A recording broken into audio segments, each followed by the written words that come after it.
তো প্রতিদিন সকালবেলা হাঁটাহাঁটি শেষ করে আমি আমার গ্যারেজে আমার যে পেটসগুলো আছে পেটসগুলোকে টাইম দিই। তো খুব ছোট পরিসরে স্টার্ট করছিলাম। প্রথমে 2টা কবুতর, তারপর 2টা বাজরিকা, 2টা লাভবার্ড, 2টা মুরগি, 2টা কোয়েল পাখি, 2টা কোকাটেল, এগুলো দিয়ে স্টার্ট করছিলাম। এবং আলহামদুলিল্লাহ অনেক চড়াই উতরাই পেরিয়ে অনেক কিছু শিখেছি। অনেক কবুতর মারা গেছে, মুরগি মারা গেছে, পাখি মারা গেছে। এবং নেট ঘেটে বিভিন্ন ইউটিউব চ্যানেল দেখে যারা পাখি পালে পশু পালে তাদের পালন পদ্ধতি দেখে তারা কি খাওয়ায় সেগুলো দেখে এগুলো করতে করতে গত 2 বছরে আমি অনেক কিছু শিখেছি এদের সম্পর্কে, এবং এগুলো হাতে কলমে শিখেছি। তো এখন আস্তে আস্তে আমার খামারটা আলহামদুলিল্লাহ মোটামুটি একটা ভালো আকৃতি ধারণ করেছে। এই যে এখানে 2টা লেয়ার মুরগি দেখতে পাচ্ছেন, সাদা প্রজাতির লেয়ার মুরগি, অনেকে খাসি মুরগি বলে। এগুলোর একটা ইতিহাস আছে। 20টা বাচ্চা রাখছিলাম, একেবারে একদিনের বাচ্চা, সেগুলো বড় করছি, খাইছি, রাখছি, খাইছি, পালছি। এর মধ্যে 20টার মধ্যে বোধ হয় 2টা মারা গেছে, আর বাদ বাকিগুলো আমরা ছোটো বাচ্চা মুরগি খাইছি এবং 2টা বড় করে খাইছি। তারপরে যখন দেখি যে ভাবছি যে ডিম দেওয়া শুরু করছে, যখন ডিম দেওয়ার পরে দেখি যে এই মুরগিটা আমাদের ডিম দেওয়া শুরু করার পর থেকে আর এদেরকে রেখে দিচ্ছি। তো এরপরে আমি চেষ্টা করলাম যে আচ্ছা ঠিক আছে, যে যাদের কাছ থেকে বাচ্চা মুরগি রাখছি ওরা বেসিক্যালি টাইগার মুরগি, তারপরে কেদারনাথ মুরগি, বিভিন্ন নাম দিয়ে বিক্রি করে, কিন্তু সব মুরগি আসলে শেষমেশ এই আকার ধারণ করে। আপনারা দেখেন এই যে বডিতে কিন্তু ডিফারেন্ট কালার, একটা অ্যাশ কালার ছিল আর একটা খয়েরি কালার ছিল, কিন্তু হয়ে গেছে সব সাদা। তো এরকম সব সাদা হয়ে যাবে এগুলা। কটা বাচ্চা রাখছি, আরও কয়েকটা বড় করবো।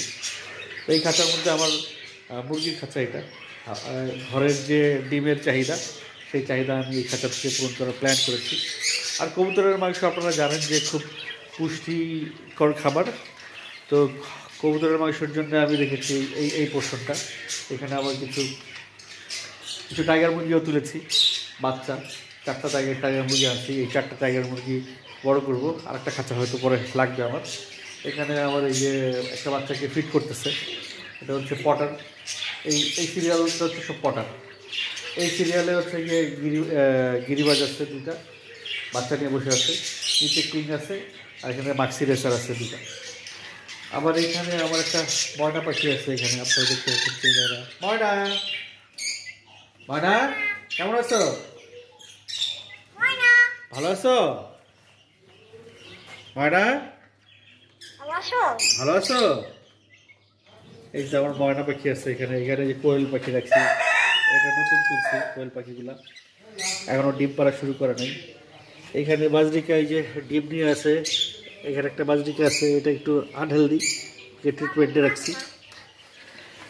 এখানে লাভবার্ড, দুটা বাচ্চা আছে লাভবার্ড। এখানে কোকাটেল, এই যে কোকাটেল, এরা ডিমে আছে।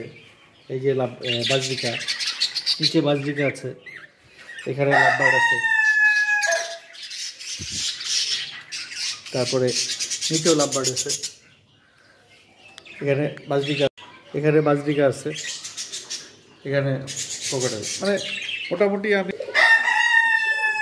একটা পরিপূর্ণ খাবারের সেট আপ দিচ্ছি আমার গ্যারেজটাতে। যেহেতু গ্যারেজের স্পেসটা আছে, এই স্পেসটা আমি পুরোটাই আমি একটা মোটামুটি একটা জোন রেডি করছি, যে এই জোনটাতে আমি হাঁস, মুরগি, পশু পাখি যা কিছু যতটুকু এখানে অ্যাফোর্ড করা যায় আমি এখানে অ্যাফোর্ড করার প্ল্যান করছি।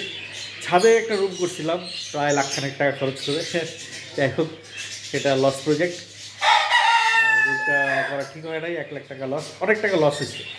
তবে লস করে আমি যেটা শিখেছি যে কিভাবে এদেরকে পালন করতে হবে, কিভাবে এদেরকে রেজ করতে হবে, এটা আমি শিখছি। সো আমি জানি আমার কাছে কোনো পশু পাখি এখন রাখলে অ্যাটলিস্ট মারা যাবে না, অ্যাটলিস্ট আমি লস করবো না। আমি বুঝতে পারছি যে কোনটা পারলে আমার প্রফিট হবে, সেটাই বুঝতে পারছি। এই এডুকেশনটা হয়ে গেছে, হাতে কলমে শিক্ষা হয়ে গেছে। তো ডে বাই ডে আপনারা দেখবেন আমার ফার্ম নিয়ে আপডেট দেখতে থাকেন। আর ইনশাল্লাহ আমার চ্যানেলে যারা সাবস্ক্রাইব করছেন তারা তো আছেনই, যারা এখনও সাবস্ক্রাইব করেন নাই চ্যানেলটা সাবস্ক্রাইব করে অবশ্যই সাপোর্ট করবেন, পাশে থাকবেন। Thank you so much.